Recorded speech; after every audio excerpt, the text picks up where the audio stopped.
ಬೀದರ್ ಉತ್ತರ ಕ್ಷೇತ್ರದ ಮತದಾರರ ಪಟ್ಟಿಯಲ್ಲಿ 40,000ಕ್ಕೂ ಅಧಿಕ ಫೇಕ್ ಮತದಾರರಿದ್ದಾರೆ ಅಂತ ಹೇಳಿ ಜೆಡಿಎಸ್ ನಾಯಕ ಸೂರ್ಯಕಾಂತ್ ನಾಗಮಾರಪಳ್ಳಿ ಗಂಭೀರ ಆರೋಪ ಮಾಡಿದ್ದಾರೆ. ಬೀದರಲ್ಲಿ ನಕಲಿ ಮತದಾರರ ಜಾಲದ ಕುರಿತಾಗಿ ಮಾಧ್ಯಮಗಳೊಂದಿಗೆ ಮಾತನಾಡಿದಂತಹ ಅವರು, ಬೀದರ್ ಉತ್ತರ ಕ್ಷೇತ್ರದ ಮತದಾರರ ಪಟ್ಟಿಯಲ್ಲಿ 40,000ಕ್ಕೂ ಹೆಚ್ಚಿನ ನಕಲಿ ಮತದಾರರಿದ್ದು, ನಮ್ಮಲ್ಲಿ 21,000 ಫೇಕ್ ಮತದಾರರ ದಾಖಲೆ ಇದೆ.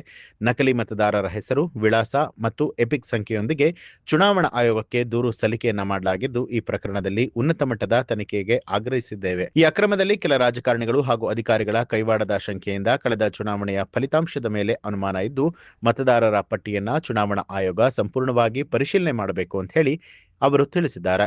ಮತದಾರರ ಲಿಸ್ಟ್ ಡಬಲ್ ಐಡಿಗಳು, ಟ್ರಿಪಲ್ ಐಡಿಗಳು, ಡೆತ್ ಆದವ್ರು ಹುಡುಕಿದ್ವಿ. ಎಷ್ಟಿದೆ ಈ ಲಿಸ್ಟ್? ನಿಮಗೂ ಇದೊಂದು 2 ಸೆಟ್ ಕೊಡ್ತೀನಿ. ತಾವು ಕೂಡ ಇಸಿಐ ನೆಟ್ ಅಂತಿದೆ, ಅದ್ರಲ್ಲಿ ಒತ್ತಿ ಒಬ್ಬೊಬ್ಬರದ್ದು 3 ID, 4 voter ID, 5 voter ID ಒಬ್ಬೊಬ್ಬರದ್ದು. ಬೀದರ್ ಕ್ಷೇತ್ರ, ಉತ್ತರ ಬೀದರ್ ಕ್ಷೇತ್ರ ಮಾತ್ರ 21,000 ಇದೆ ಇಲ್ಲಿ. ಅಂಡ್ ನಾನು ಏನ್ ಮಾತಾಡ್ತಾ ಇದ್ದೀನಿ, with documents, with evidence, with their names. 2 ಕಡೆ ಇರ್ತಕ್ಕಂಥದ್ದು, 2 ಕಡೆ ಇರ್ತಕ್ಕಂಥದ್ದು, 3 ಕಡೆ ಇರ್ತಕ್ಕಂಥದ್ದು, 2 3 ವೋಟರ್ ಐಡಿ ಇರ್ತಕ್ಕಂಥದ್ದು, ವಿತ್ ನಂಬರ್ಸ್, ವಿತ್ ಪ್ರೂಫ್. ಈ ಡಾಕ್ಯುಮೆಂಟ್ ಇಟ್ಕೊಂಡಿದೀವಿ ಇಲ್ಲಿ. ಈ ಡಾಕ್ಯುಮೆಂಟ್ ಸೆಟ್ ಕೂಡ ತಮಗೂ ಕೊಡ್ತೀವಿ. ನಾನು ಈಗಲೇ ಮಾಧ್ಯಮ ಮಿತ್ರರೇ, ತಾವು ಕೂಡ ಮೊನ್ನೆನೂ ಮಾಧ್ಯಮದಲ್ಲಿ ಈ ವಿಷಯನ ಬರೆದಿದ್ರಿ. 40,000ವರೆಗೂ ಇಲ್ಲಿ ಮತದಾರರ ಪಟ್ಟಿ ಇಲ್ಲಿ ಸಿಗ್ತದೆ ಅಂತ. ನಾನು ಕೂಡ DC ಅವರು ಕೂಡ ದೂರು ಕೊಟ್ಟಿದ್ದೆ, ಹಾಗೂ ಸ್ಟೇಟ್ ಎಲೆಕ್ಷನ್ ಕಮಿಷನರ್ಗೂ ಕೊಟ್ಟಿದ್ವಿ, ಸೆಂಟ್ರಲ್ ಎಲೆಕ್ಷನ್ ಕಮಿಷನರ್ಗೂ ಕೂಡ ಮೇಲ್ ಮಾಡಿದ್ವಿ, ಪತ್ರ ಬರೆದಿದ್ವಿ. ನಮ್ಮ ಪಕ್ಷದ ವರಿಷ್ಠ ಕುಮಾರಸ್ವಾಮೀಜಿ ಅವರು ಕೂಡ, ಹಾಗೂ ಮತ್ತೆ ನಮ್ಮ ಪ್ರಹ್ಲಾದ್ ಜೋಶಿ ಅವರು ಹೋಗಿ ಜ್ಞಾನೇಶ್ ಜಿ ಅವರಿಗೆ ಭೇಟಿಯಾಗಿ ಅವರು ಕೂಡ ಈ ಮಾಹಿತಿಯನ್ನು ತಿಳಿಸಿದ್ದಾರೆ. ಆದರೂ ಕೂಡ ಇನ್ನ ಡೆತ್ ಆದವ್ರು ಎಂಟ್ರಿ ಮಾಡಿಸ್ತಾ ಇದ್ದಾರೆ. ಬೇರೆ ದೇಶದವ್ರು ಬಂದಿದ್ದಾರೆ. ಎಂಟ್ರಿ ಹೇಗಾಗ್ತದೆ ಅಂದ್ರೆ 2002 ಅಂತ ನನ್ನ ಮಗಳಿಗೆ ಸೊಸೆ ಬಂದಿರ್ತಾಳೆ, 2 ವೋಟರ್ ಐಡಿ, 2 ವೋಟರ್ ಐಡಿ ಇದೆ. ಇವತ್ತವರೆಗೂ ಡೆತ್ ಆದ್ರೂ ಕೂಡ ಪೆನ್ಷನ್ ತಗೋತಾ ಇದ್ದಾರೆ. ಸರ್ಕಾರದ ದುಡ್ಡು, ಟ್ಯಾಕ್ಸ್ ಪೇಯರ್ ದುಡ್ಡನ್ನು ವೇಸ್ಟ್ ಆಗ್ತಾ ಇದೆ. ಹೀಗೆ ಒಂದಲ್ಲ, ಈ ತರ 10 ಹಲವಾರುಗಳು ತೋರಿಸ್ತೀವಿ. ಈಗ ಇವ್ರಿಗಿದ್ದಾರೆ, ಇವ್ರದ್ದು 2 ವೋಟರ್ ಐಡಿ ಇದೆ, ಹೀಗೆ 2 ವೋಟರ್ ಐಡಿ ಇದೆ. ಈ ತರ ಏನಾಗಿದೆ, ನಾವು ಸುಮಾರು ಬೂತ್ ಮಟ್ಟದಲ್ಲಿ ಕೆಲಸ ಮಾಡಿ ಇಲ್ಲಿ ಜೈರಾಬಾದಿಂದ ಬಂದಿರತಕ್ಕಂಥವ್ರು. ಯಾಕಂದ್ರೆ ವಿಧಾನಸಭಾ ಬೀದರ್ ಜಿಲ್ಲಾ ಕೇಂದ್ರ, ಇಲ್ಲಿ ಸಿಟಿ ಇದೆ, ಅರ್ಬನ್ ಏರಿಯಾ ಇದೆ. ಈ ಏರಿಯಾದಲ್ಲಿ ಪಕ್ಕದಲ್ಲೇ ರಾಜ್ಯ, ಒಂದು 3 ಕಿಲೋಮೀಟರ್ ಹೋದ ತಕ್ಷಣ ಆಂಧ್ರ ತೆಲಂಗಾಣ ಬರ್ತದೆ. ಅಲ್ಲಿ ಇರ್ತಕ್ಕಂಥ ಕಾನ್ಸ್ಟೆನ್ಸಿ ಮಲ್ಲಿ ಇರ್ತದ ಪಕ್ಕದಲ್ಲಿ. ಜೈರಾಬಾದ್ ಕಾನ್ಸ್ಟೆನ್ಸಿ ಸುಮಾರು ವೋಟರ್ಸ್ ಇಲ್ಲಿದ್ದಾರೆ. ಪಕ್ಕದ ಕ್ಷೇತ್ರದ ಕಂಠಾಣದವ್ರು ಇದ್ದಾರೆ, ಜಮಿಸ್ತಾನ್ಪುರ್ ಅಂತಿದೆ, ಅವ್ರದ್ದು ವೋಟರ್ಸ್ ಇದ್ದಾರೆ. ಹೈದರಾಬಾದ್ ಅಲ್ಲಿ ಇರ್ತಕ್ಕಂಥ ಅವ್ರ ವೋಟರ್ಸ್ ಇದ್ದಾರೆ.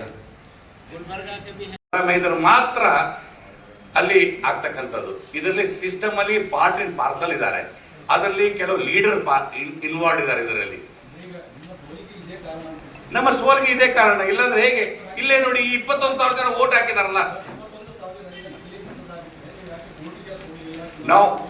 ನಾವು ಕೋರ್ಟ್ಗೆ ನಮ್ದು ಡಿಲೇ ಲಿಮಿಟೇಷನ್ಸ್ ಮುಗ್ದಿತ್ತು. ಈಗ ನೋಡಿ, ಇವ್ರು ಹಾಕಿದ್ದಾರೆ, ಕೋರ್ಟ್ ಆದೇಶ ಮಾಡ್ತು EVM ಮಷೀನ್ ತೆಗೀರಿ ಮತ್ತೆ ಚೆಕ್ ಮಾಡಿ ಅಂತ.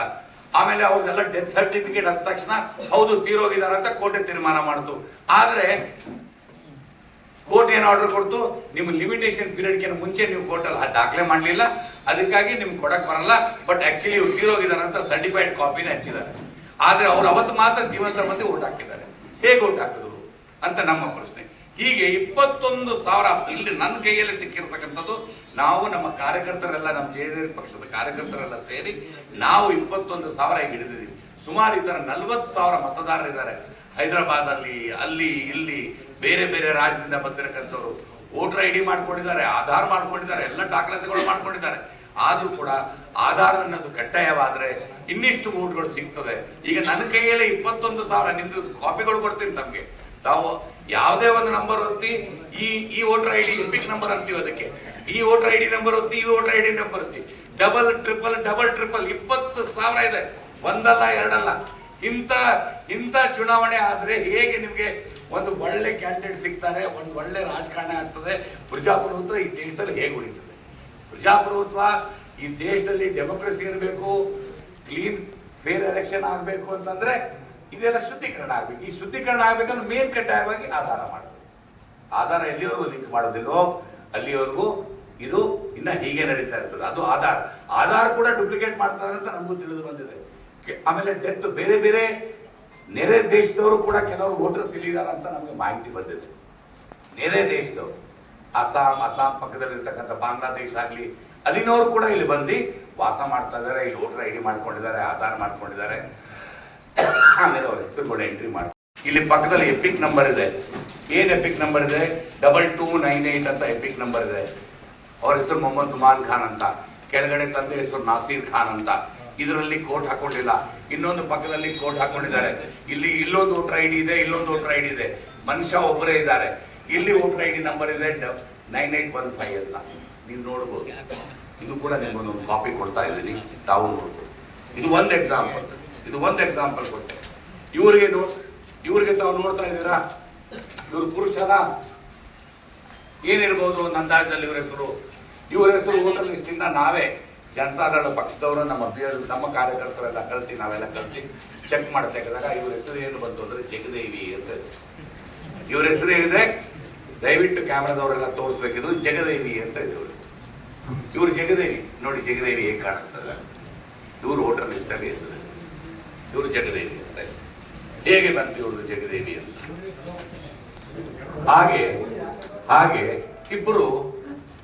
ಒಬ್ಬರು ತೀರೋಗಿದ್ದಾರೆ. ಇವತ್ತವರೆಗೂ ಕೂಡ ಪೆನ್ಷನ್ ನ್ಯೂಸ್ ಅಲರ್ಟ್ ನಿಮ್ಮಿಂದ ನಿಮಗಾಗಿ.